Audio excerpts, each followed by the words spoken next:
Welcome to Spotlight on the Arts. I'm Iris Acker, and I'm your host tonight. First up, let's meet our panel. Karen Stevens, she's an award-winning actress and writer. Michael McKeever, playwright, actor, and scenic designer. And Bill Hirschman, a theater critic and editor for FloridaTheatreOnStage.com. The topic today is Ensemble Theatre. Our guest is Adalberto Acevedo, artistic director of the Alliance Theatre. And Alliance, already we're talking ensemble. Exactly. Really, right? Am I right? Absolutely. That's why we named the company the Alliance.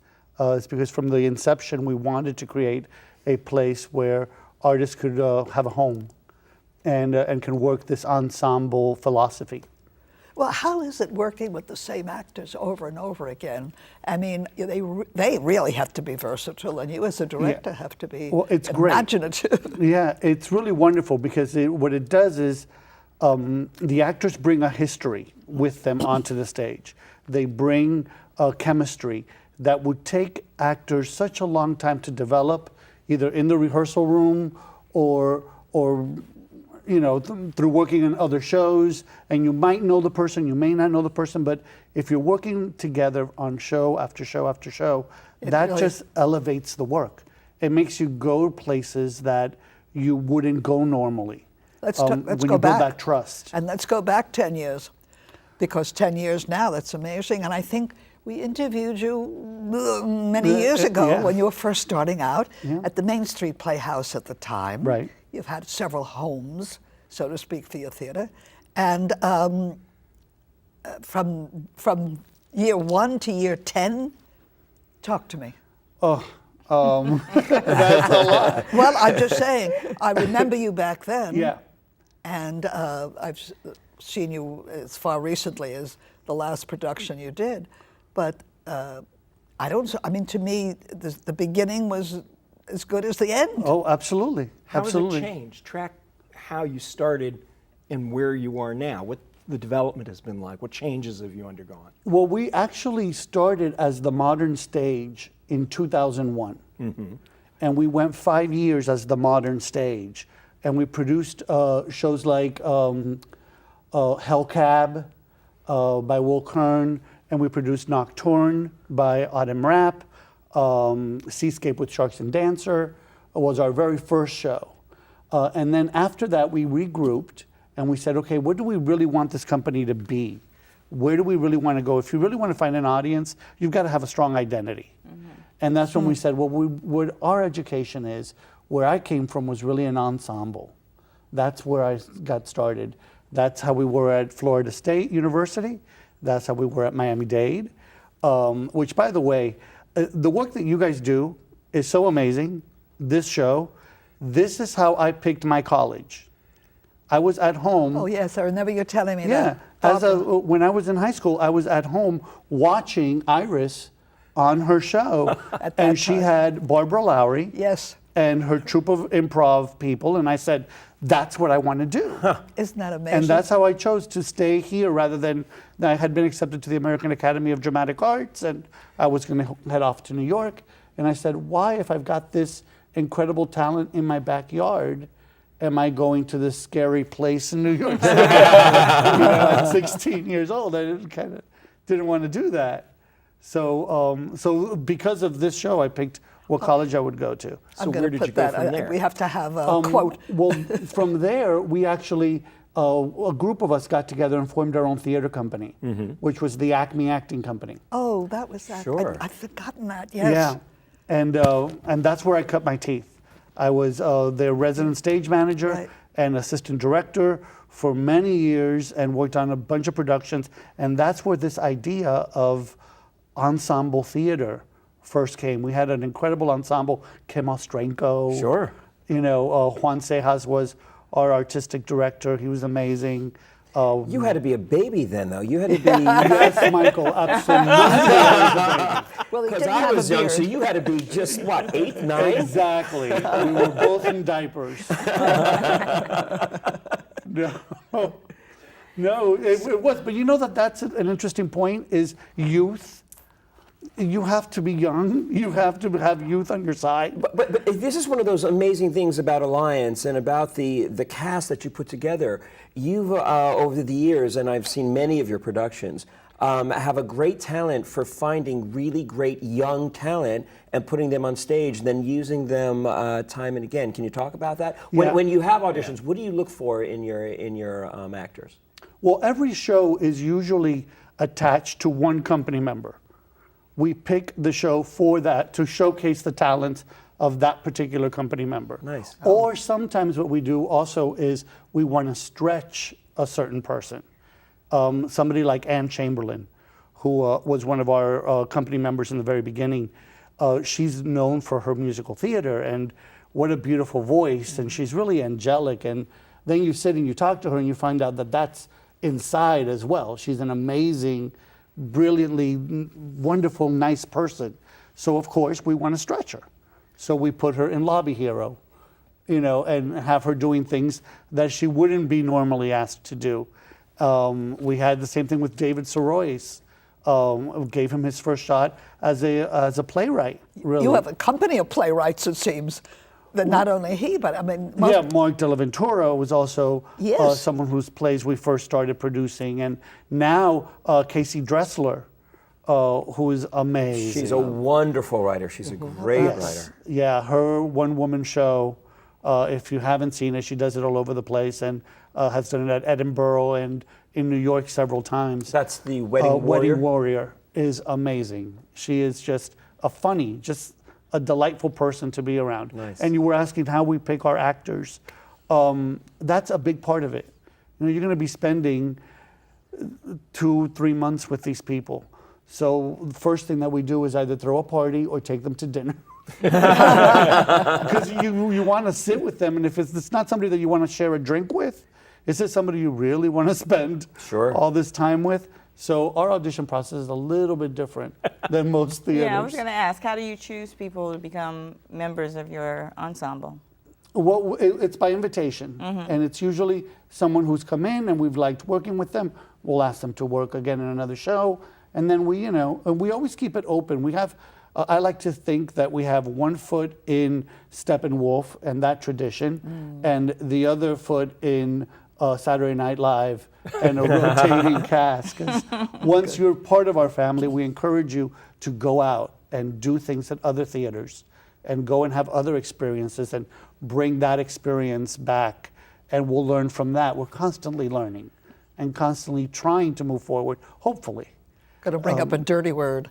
Finances. Oh, Lord. I know. How but much you're do a you small have? you're a small theater group. Yeah. You're in that category of small theaters. And so how do you finance the company? It's not easy. I know. It's not easy. And you end up asking the same people for the same amount. And it gets tiring after a while. And I will admit that I am not the best person at that. I'm just not. I'm an artist, and sometimes artists aren't the best business people. Sure. But we have to align ourselves with those who are. Do you have a managing director or a company Yes, manager? we do. We do have a company manager right now. Juan Carlos Besares is somebody who I was in Acme with, and he's come on board, and Allison O'Neill, who also, talk about history, we met in high school. Oh, I love it. Yeah, and Do you go after grants as well, or is it all contributed? it's and all ticket? contributed. We have not applied for grants yet. I We are just now, with this new work that we're trying to develop, are applying for grants. Yeah, go ahead. That's important, and it's essential, especially when you do the new work that you do, and the fact that you have a 10-year history. You're a perfect organization to be financed, to be supported by a number of different grants in the region. Who is your audience? Anybody with $35. But who comes back and sees you over and over again? Who have you attracted over time? We have been very lucky in getting a very young audience. We attract a lot of college students.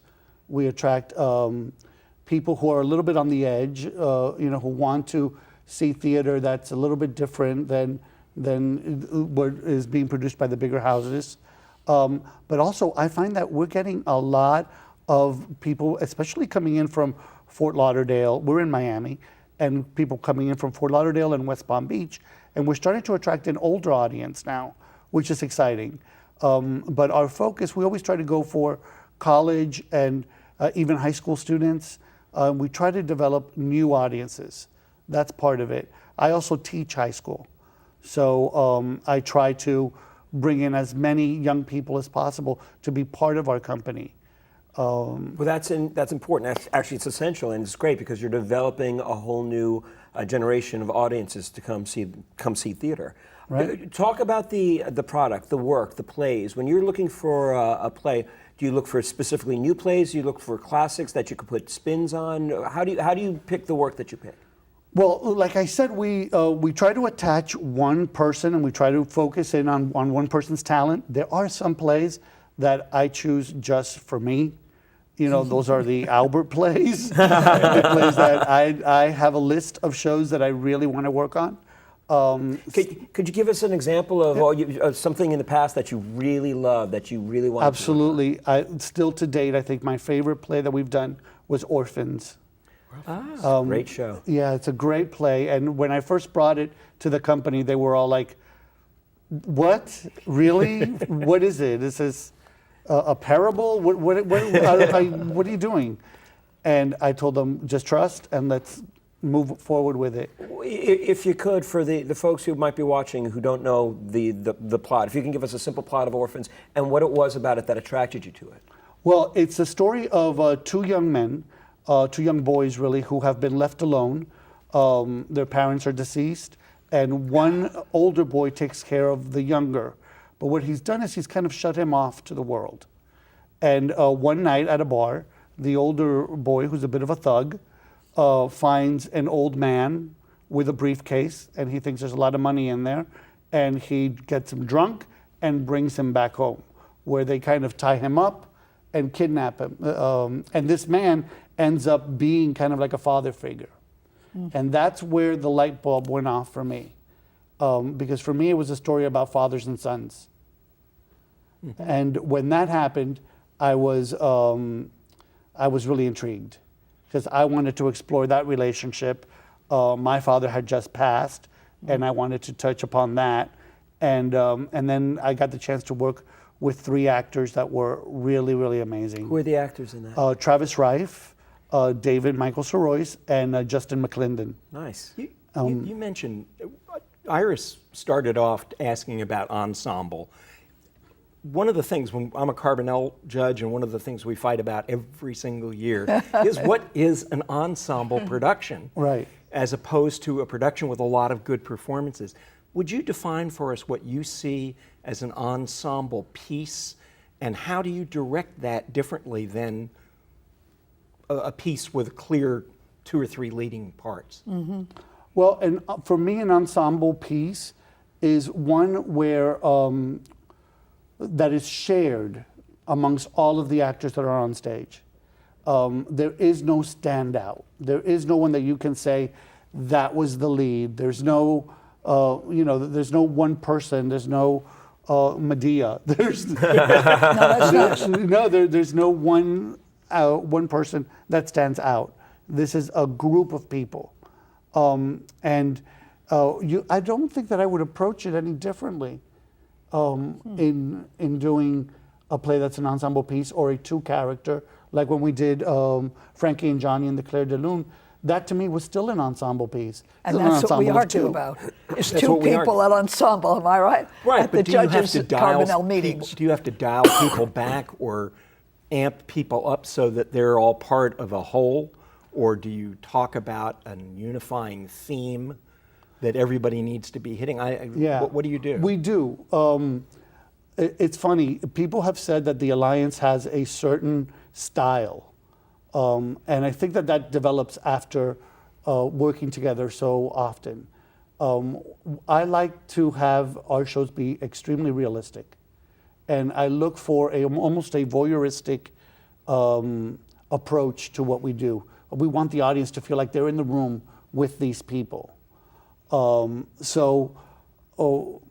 in that sense, We do have to sometimes dial people up or bring people back a little bit.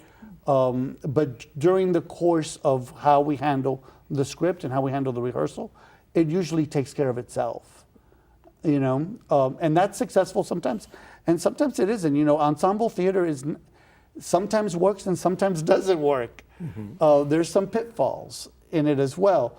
I think when we started developing new work, and we were very specifically developing it for certain people, then you start to kind of, then it gets a little problematic, because you want this work to have a life outside of the theater. Sure. But if it's just geared, you know, if it's just catering to a certain group of actors, you're not going to have that cast in every production. Of course, of course. How do you And market? I'm sorry. Isn't it also very much dependent on the script, whether or not it is what we call an ensemble Absolutely. piece? Absolutely. You have scripts like Savage in Limbo, which was another one of my Albert shows that I just have been dying to do for years. And that is very much, That it's was in the pure writing. ensemble, wasn't it? Yeah. It's pure ensemble work. It's everybody at the same time. Another show that we've wanted to do for a long time and have put into production and then said, okay, wait a second, we can't handle it yet. Balm and Gilead is a wonderful ensemble show. It's an ensemble of 700, but it's still an ensemble. But There's two, and then there's 700. And how do you market the show? How does everybody know where you are and what you're doing? Well, we count a lot on local blogs and local newspapers to help us get the word out. This has changed tremendously in the 10 years. If the one thing that has changed the most, I think, in producing in the past 10 years is social media. Once social media came into play, you could throw away those little postcards that we all used to print. You could throw away, you know, now we do everything by email. We do email blasts, which is a lot cheaper and a lot easier to do. Back in the Acme days, oh my goodness, we used to have to send out little questionnaires and the postcards and you know, you would go and you would paper the city to try to get an audience. You don't have to do that as much now. You can do it all through social media. I'm assuming you have presence on Facebook and Twitter and Absolutely. Instagram as well. Yeah, and we have our own blog as well. Great. Which is important, just to let people know what's happening and keep the name out there. There are times where we take breaks, you know, we say, okay, it's time to live life for a little bit. Sure. You know? Sure. Because that can... That too. You have to take time and kind of say, let me breathe. Which also, I would imagine, helps keep the theaters, helps the theater survive as well. So you're not constantly, you know, living for that theater 24 hours straight through the year. It gives you a chance to breathe, and therefore it gives the theater that kind of longevity that Alliance has had. Right, absolutely, absolutely. And I think it's also important to let the actors go out and try other things, and then bring in new blood, you know, and try new actors out. And what we found when we made the company, when we put it together, was that we really created something that was alive, something that breathes, and it changes, and it tells you where it wants to go. Along the same lines of that, help explain to us, because we were talking about this earlier, the evolution from Alliance Theater Lab to Alliance Theater. What happened to the lab? What was the thought process behind that? The thought process was, well, first of all, was we brought in a new group of people. Allison and JC came on board, and we said, okay, now this is a new dynamic. Let's see where this dynamic goes. And everybody said, you know, we're not really developing work anymore. We're not developing as much work as we were in the past. Why don't we just not call ourselves a lab? We were moving spaces from Main Street Playhouse to Barry University, and we didn't want people to think that this was a college production or something that was being put together by students in a lab kind of setting. So we wanted to kind of identify ourselves as more of an established theater. And And that was really the reason behind dropping the lab. It makes perfect sense now. Yeah. You've always had interesting sets, how you've managed on small stages to put so much. Well, thank you. And really worked. and we've never hired a set designer. Who does your sets? I do. It's Jack of all my- trades. It's my design, and usually on opening nights, I have paint all over me. I remember when we did Aliens, there was a moment where we were all in the theater together, and we were painting the set, and that set was just like it came together at the last minute.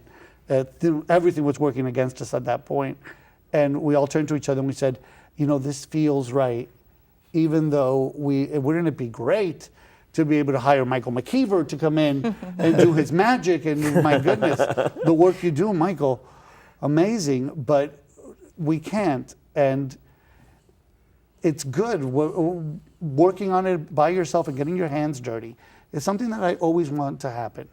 I don't want to be so big that we're not dirty, that we're not in there, Yeah, because then you have ownership, Absolutely. And, you're I like vested that ownership, yes. Yeah. Really part of Yeah. a company.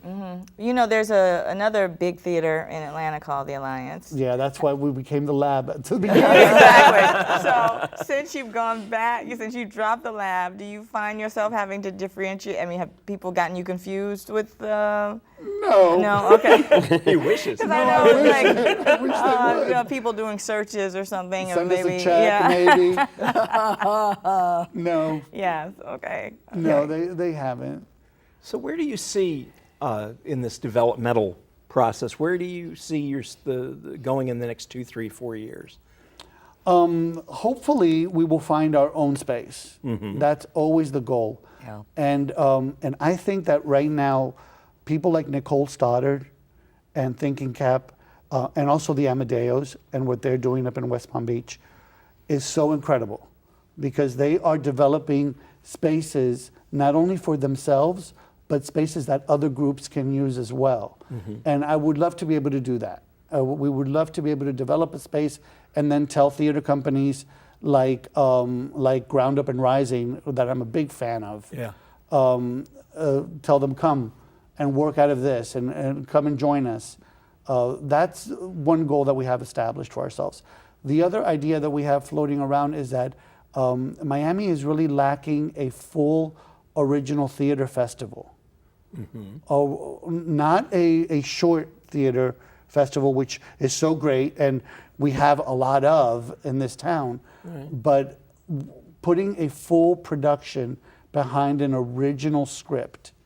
So our idea is to produce 3 plays, completely brand new, and give them full mounted productions and do them in repertory, which is another thing that we don't see much of down here, is a repertory theater where you have different plays going on at the same time. I have to say, that is such a great idea. That's really exciting just to hear. They used to do something like that with the Key West Theater Festival 15, 20 years ago, and it was really exciting. It was, talk about an event. It was really exciting to see the work get developed, and not just being one play, but to have 3 different pieces like that. Well, somebody has to start it. Yeah. Well, that's where we're thinking about, that's where in the planning stages right now. Bravo. Yeah. It's a logistical challenge, though. I mean, you go Absolutely. up to the Orlando Festival, you go to any major festival, and you find they spend, months and months and months trying to get it set up. A company who shall remain nameless that recently just tried to do 2 at the same time. They had a terrible logistical time, Right. which is not a reason not to do it, but it's a reason really big why- undertaking. It's a reason why to really take your time with it, Yeah. which is what we're doing. We're planning this for either 2017 or further on. This is something that we really want to establish so that it has a history and it has a footing here in South Florida.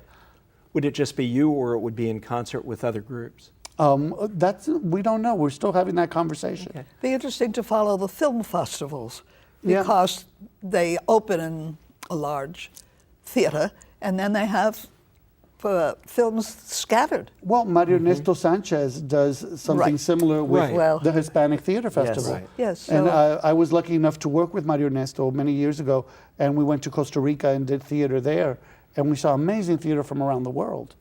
And it was that. They would bring original works, and it was amazing. It was really wonderful. So that's kind of the idea. And then, of course, to continue to do what we love.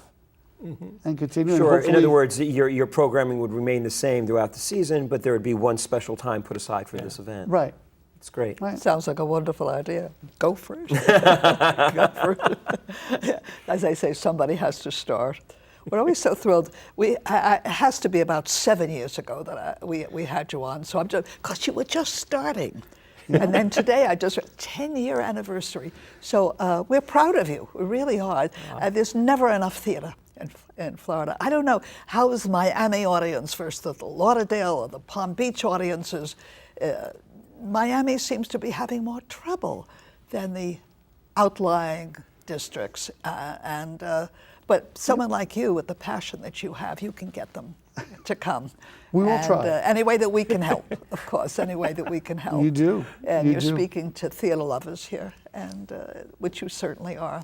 So, Adalberto, thank you for joining us again today. Oh, really thank you for having me. This love has been really having you great. here.